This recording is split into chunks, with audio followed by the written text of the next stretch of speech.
Can Fin Holmes के futures में।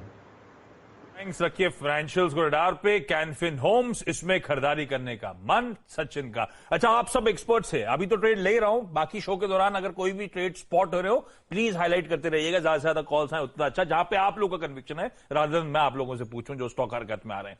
Bajaj auto की बिक्री के आंकड़े आते हुए 20% बिक्री में दबाव आता हुआ, इकलौती कंपनी जिसके सेल्स के आंकड़े अब तक नहीं आए थे वो बजाज ऑटो थी, अब आए 20% के दबाव के साथ, तो प्रेशर माउंट होता हुआ। हीरो मोटोकॉर्प के केस में 22% बिक्री में प्रेशर था, बजाज ऑटो 20% कमजोरी, सिर्फ इसमें टीवीएस मोटर्स जो मयूरेश मेंशन कर रहे थे 4-4.5% का ही उसमें ईयर ऑन ईयर दबाव था, तो बजाज ऑटो के बिक्री के आंकड़े भी कमजोर।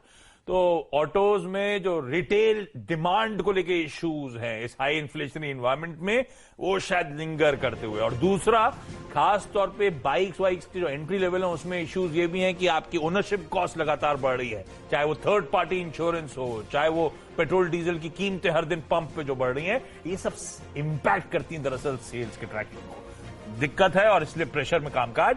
अच्छा, इसी स्टॉक पे पहले मानस जरा बजाज ऑटो का चार्ट चेक दीजिएगा, और आपने ओपनिंग ट्रेड दे दिया क्या?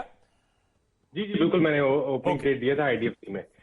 देखिए, बजाज ऑटो की जहां तक बात है, जो लास्ट सेशन था वहां पर हमें एक बढ़िया ग्रीन कैंडल दिखा था जिसमें 4-5 दिनों के मूव को इनगल्फ कर लिया था उस कैंडल ने।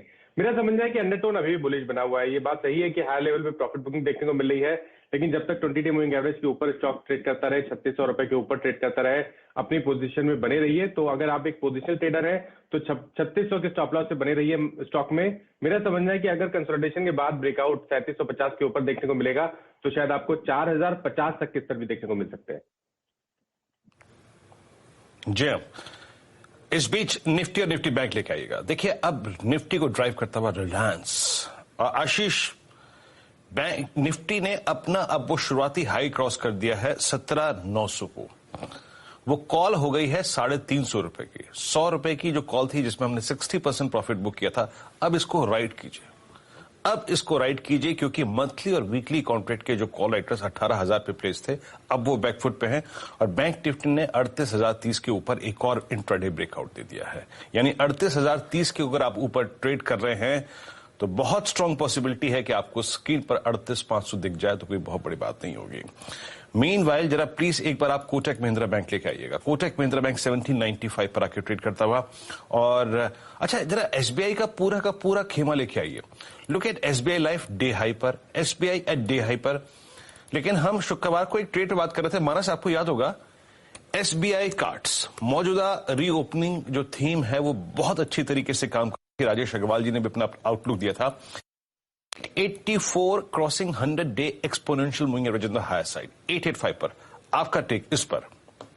देखिए, मैंने उस टाइम ही मेंशन किया था कि यहाँ पर जो अंडरटोन है वो बुलिश बना हुआ है। 20 डे मूविंग एवरेज और 50 डे मूविंग एवरेज ऊपर की तरफ टर्न कर गए हैं, और अब जब 100 डे मूविंग एवरेज के ऊपर ब्रेकआउट देखने को मिला है तब तो आपको 200 दिनों के मूविंग एवरेज पे ही टारगेट सेट करने हैं।